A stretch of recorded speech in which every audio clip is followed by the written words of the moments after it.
there everybody, Tracy Filter here with Tracy's Ink Spot. Thanks again for joining me for another 3D Thursday video. Today we're going to make this cute little bag. You can use this as a party favor, treat holder, all kinds of uses. You could give this out to your friends whenever there's a need for a treat, or use it to decorate, like I said, a birthday table, a wedding shower, all kinds of really great ideas for this one. I'd like to thank fellow demonstrator Sam Hammond for this idea. You might also know her as Poodles. That's what her little moniker is. So again, this is made from just a 6x6 piece of designer series paper. I'm gonna leave that to the side so you can keep an eye on what the finished product's gonna look like. Everything I'm using today comes from either the January to June 2022 mini catalog, or the current annual catalog, which is May 22 to April 23. The DSP is from the New Horizons set, and this is on page 43 of the mini catalog. Each of these sheets has a really pretty watercolored scene already on it, which you can just add some elements to or use just as it is. And then the other side has either a single color or some multicolored backgrounds, which would be also great to use for your projects. Alrighty, I'm going to be using, for my phrase, it comes from Rainbow of Happiness. That is in the mini catalog on page 18. I'm using the rectangle postage stamp punch and the pale papaya ribbon, which is on page 146 of the annual catalog. You're also going to want to have handy, so here's our list here. So you need your 6x6 piece of designer series paper, and I will talk you through the scoring and cutting in just a moment. Your ribbon or twine that you want to use for closure should be about 14 inches long. You want stamps and inks, etc., to create a tag or some sort of other element for your project. And you need a hole punch, which I know we don't sell anymore, but I think everybody still has one of these laying around. So I have my 1/8 inch because that's going to work well with the width of the ribbon I'm using. And you want some kind of strong adhesive, so I recommend tear and tape or Seal Plus. All right, so let's go ahead and get started. Grab your paper trimmer. I'm going to use this one as a guide. As you can see here, I've got the markings. The dotted lines are what we're going to score, and then I went over what we're eventually going to cut. So our first set is scoring at 1.5 and 4.5. Remember, when you're using your paper trimmer like this, your score blade, you don't want to push too hard when you're going through designer series paper because you don't want to end up tearing it. So you can always go past a couple times very gently, like so, and not have to worry about tearing. All right, so there's 1.5. And then we're going to go to 4.5. Okay. And then rotate it one direction. Okay. And we're going to go to 2 1/4 and 3 3/4. So 2 1/4 and 3 3/4. Okay. So go ahead and pull that out. You can set your trimmers aside. Now before we cut, I'm just going to go through my score lines again just so I can see them and know where they are. Oh, it's a little faint. Go this way with it. There we go. That's a little more obvious. All right, so just get those score lines ready. And as you can see, here's our little skinny part that goes down the middle. And this is the way I'm going to want to lay that out.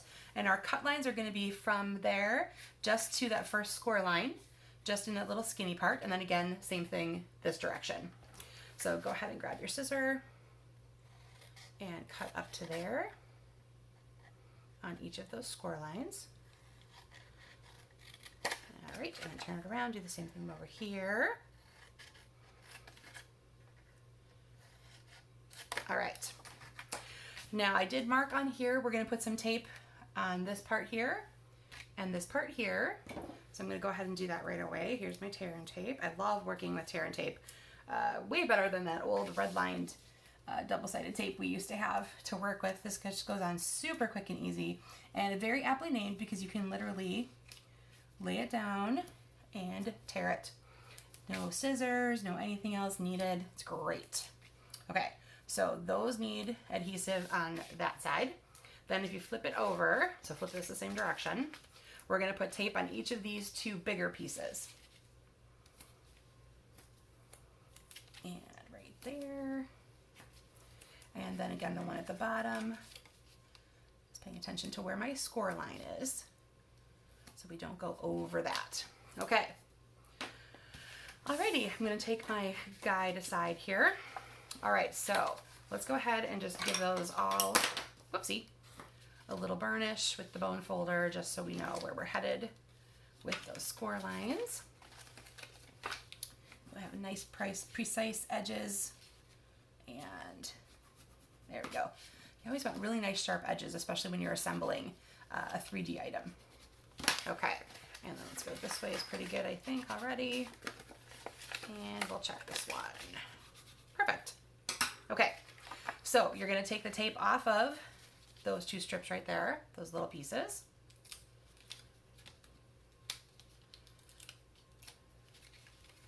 So we're just gonna start with one side. Now you wanna grab the side that does not have the tape on it, and then just line up that edge at the bottom so that it'll end up sitting flat.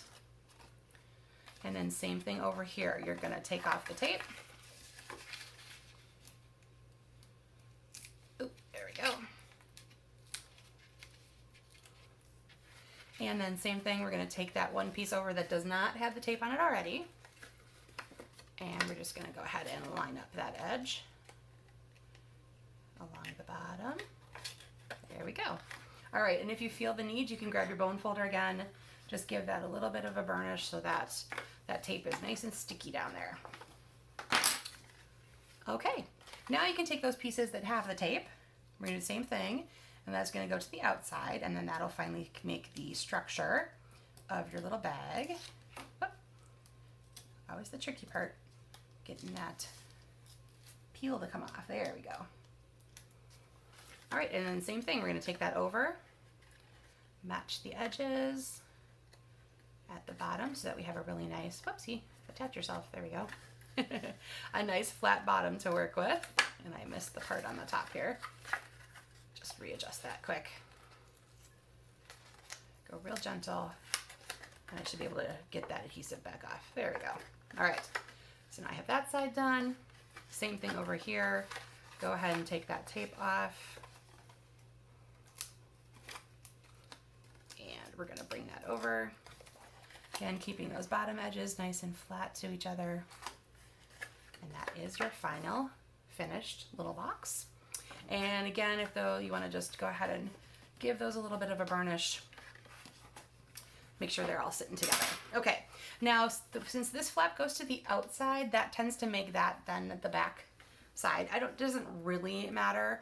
I don't mind if I see a seam, but some people like to make sure you don't see those seams. Okay, so you're gonna give that a little pinch. So you want those sides to bend in a little bit. And so you can see it just a little bit here and a little bit there. So they bend in a little bit, and then you're gonna go ahead and grab that hole punch that we talked about before. And just make sure that these edges are pretty close together. And go for about the middle of the side to side. And punch all the way through. Okay, and that's gonna end up being the hole for our ribbon. Alrighty, so we're gonna go ahead and grab that ribbon. And starting with the front again, I'm gonna go ahead and feed that through both holes that we've made with our hole punch. And then after that, you can decide, there's two choices that I'll show you. For the first one I did for the sample here, I literally just at this point pulled that through, kind of came to the front and tied the bow. Or you can work it so that this ribbon goes back through again, through that same hole from the inside down. So what would help is if you grab the one that's already through and just kind of push it to the side, so you have some of the hole showing that you can push that ribbon through again. And where did my end go? Oop, come on, you were right there. Let me try that again. I had a hold of it and then I lost it. Okay, so as you can see, this is not as easy.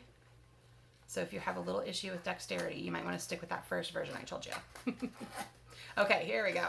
Okay, so now when you close it, it's going to seal more shut, and your whole your whole bow and whatever you do is going to totally be on the front side, whereas this tends to sit more at the top. Okay, so that is two different ways that you can go ahead and tie that through. Now I'm going to go ahead and make my tag. I did pre-punch out of basic white, just one of those shapes with the rectangle postage stamp. And here's my phrase in Pale Papaya ink. Again, this comes from the Rainbow of Happiness, and it says a little something to brighten your day. Alrighty, and that's just gonna go right on my tag, like so. So super quick and simple. And because this is photopolymer and I can see right through it, I went ahead and pre-punched my my shape. If I had a red rubber piece, I would have stamped first and punched second so that you can actually see where that punch is gonna line up, and it'll go a whole lot easier. Alrighty, then I'm gonna go ahead and thread that through onto the ribbon, and then we'll go ahead and tie a bow, and we'll be all done. All right. Let me go this direction for my bow. Wrap around. Oop, come on, little bow. There it is. Okay, I had it. My fingers apparently are not very dexterous tonight. I'm sure you've all had those moments. All right, there we go. Okay. And then as usual, if you want to just, monkey with how big you want those ends to be and trim off what you don't think you want to use. Okay, so there again, two different ways. They end up looking pretty similar, but as you can see from the top here, one closes just a little bit differently than the other. Alrighty, so that is our little treat boxes that were made with a 6x6 piece of designer series paper. So thank you very much for watching tonight, or today, or wherever you are at this point. I tend to mention that when I'm filming the video, it's night, but it might not be night when you're watching. So thanks again for joining me for another 3D Thursday. Happy stamping, everybody. Bye now.